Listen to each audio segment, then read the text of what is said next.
Last time on the Mario Marathon, I talked about the first 5 Mario games. Yeah, that's about it. Enjoy! Back in the early 90s, Nintendo released the legendary console known as the Super Nintendo. One of Nintendo's best consoles to this day. With so many important games like Super Mario World, The Legend of Zelda, A Link to the Past, and Final Fantasy VI, to name a few. But before we had the console that would be home to such amazing games, there was a system, while small, left just as much of an impact in gaming. Maybe even more so than the Super Nintendo. That system, of course, being the Game Boy. While far away from being the first ever handheld game console, it is without a doubt the most influential. With games like Tetris, The Legend of Zelda, A Link Between Worlds, and the Duology we'll be talking about today, the Super Mario Land Duology. Before I focus on those games, man, is the Game Boy an interesting console. First of all, the game system was released in 1989, but the system was officially discontinued in 2003. To put in perspective, we had the Super Nintendo, the Nintendo 64, and the GameCube. And this little thing managed to outlive them all. And not only that, but the Game Boy also outlived the Sega Game Gear, Genesis, CD, Dreamcast, PlayStation 1, you name it. This son of a bitch seemed immortal. And when I say it seemed immortal, I mean it. Because this thing not only got bombed, but it also survived. Nowadays, a Switch can't be touched without it having drift. And this thing is out there surviving bombs. The Game Boy is in a league of its own. So yeah, ladies and gentlemen, let's go and talk about the Super Mario Land Duology. In case you're wondering what happened to my overalls, they broke, so now I only have to wear this shirt. I like this shirt. Hey, wait a minute. Something isn't right. I have my hat. I have my Mario shirt. I even have Penguin Mario here. I know what it's missing. There we go. Now that we are black and white, we can actually talk about the Super Mario Land Duology. Not gonna lie, without the overalls, I feel kinda naked.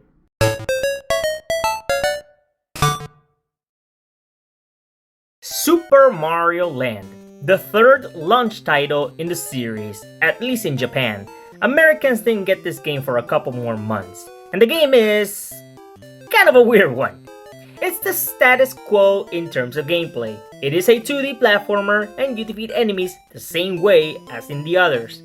The worlds are entirely different. For some reason, they're based around real life. Odd, in this game, instead of exploring the Mushroom Kingdom to save Peach and defeat Bowser, we go through a new kingdom called Sarasa Land and fight the alien called Tatanga. Are we sure this is a Mario game? And debuting for the first time in the series is none other than Daisy. The first and only time she's ever kidnapped. Wait, Mario, what are you doing? What are you... Oh my god, are you cheating on Peach? You may be asking who directed this game, because this obviously isn't the work of Shigeru Miyamoto. You'll be surprised to know that he in fact did not work on this game. The game was directed by none other than the legendary Satoru Okada. Yes, the director of Super Mario Land is none other than the chief director of Metroid. Now, why would they pick him to work on this? Hell if I know. Mario Land is without doubt the weirdest game in the series, but at least we got the same old power-ups, kind of. Of course, we have the Super Mushroom and the Starman, but for some reason, when we get the star, it plays...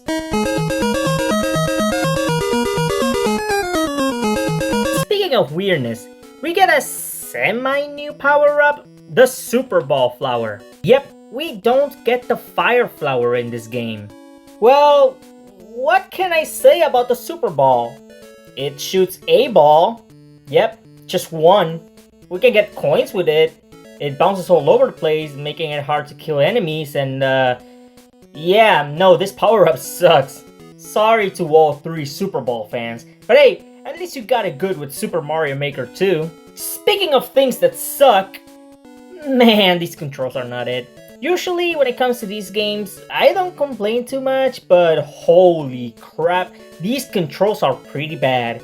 Mario controls like a freaking tank, and he falls like he weighs over 1,000 pounds. It's pretty bad.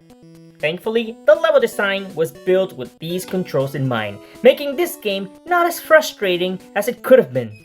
Also new to this game is the submarine and the airplane. They play the exact same way, so it's nothing crazy. It's mostly an aesthetic change, and not so much a big leap on gameplay. Super Mario Land is an alright game. For being one of the first Game Boy games, it definitely could have been worse. Would I consider the game good? Not really. Would I consider it bad? No, not really. The game's alright for what it is.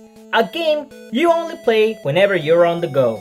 Maybe the reason I'm not losing my mind over this game is because it's really short. And when I mean really short, I mean really short. Over 30 minutes? That's nothing. But it's still pretty important for the series, not only being the first ever handheld Mario game, but also with debuting characters like Daisy. With all that in mind, I give it a 5.7 out of 10. A pretty decent game, all things considered. An alright foundation for what the next game is. Super Mario Land 2, The 6 Golden Coins. The official sequel to Super Mario Land, and it's just as weird as the first one. Yeah, I'm not beating around the bush. This is the weirdest Mario game ever. Which is funny, considering how this game is more in line with classic Mario than Mario Land was. Super Mario Land 2 is an interesting game to talk about. This game has a couple of things of its own. For example, this is the second game in the series where we don't save a princess. Hell, it's the first game in the series where we don't save anybody. The story for this game is that Mario wants to take his castle back from the newest big bad in the series. Yeah, I did say Mario has a castle. Where the hell is that castle nowadays? But yeah, the GOAT making his official debut is none other than Wario. Yes, my favorite Mario character ever made his official debut in this game. That alone should tell you that this is the best Mario game ever. The objectively funniest Mario character of all time. From his design, his voice, his everything. He's so perfect. My beloved Wario.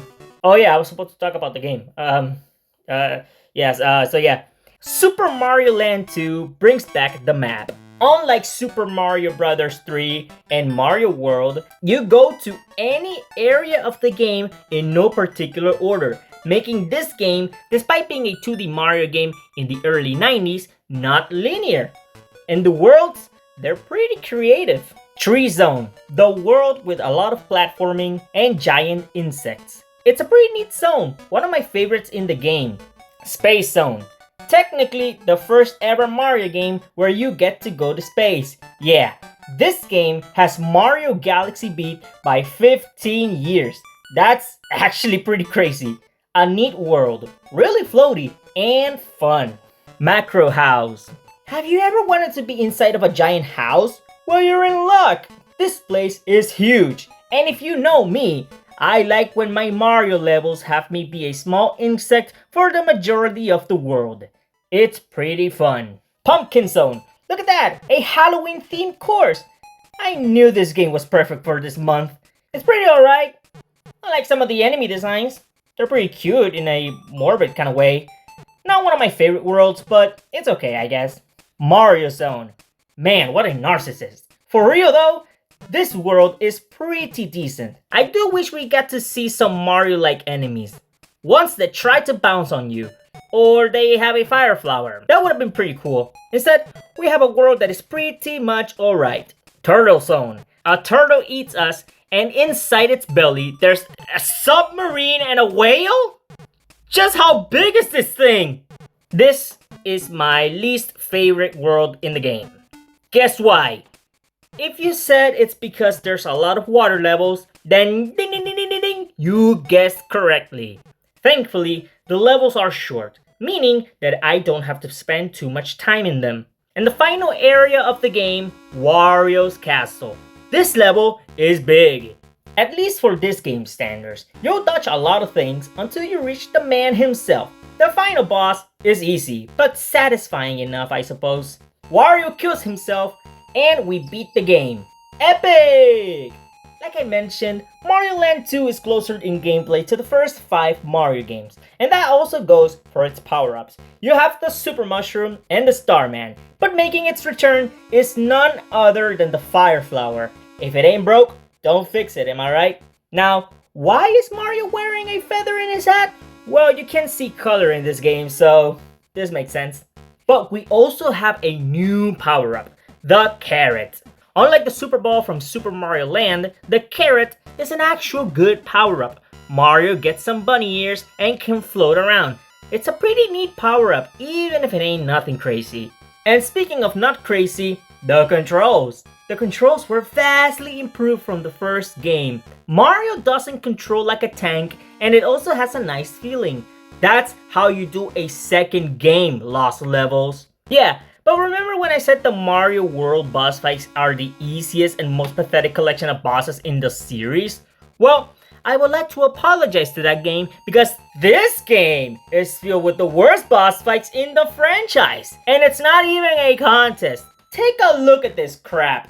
Man, you suck! Super Mario Land 2 is a vast improvement from the first game. It's easily one of the best Game Boy games. It has neat worlds to explore, something that the new Super Mario Bros. Games refuse to do, but I'll get into it in a bit.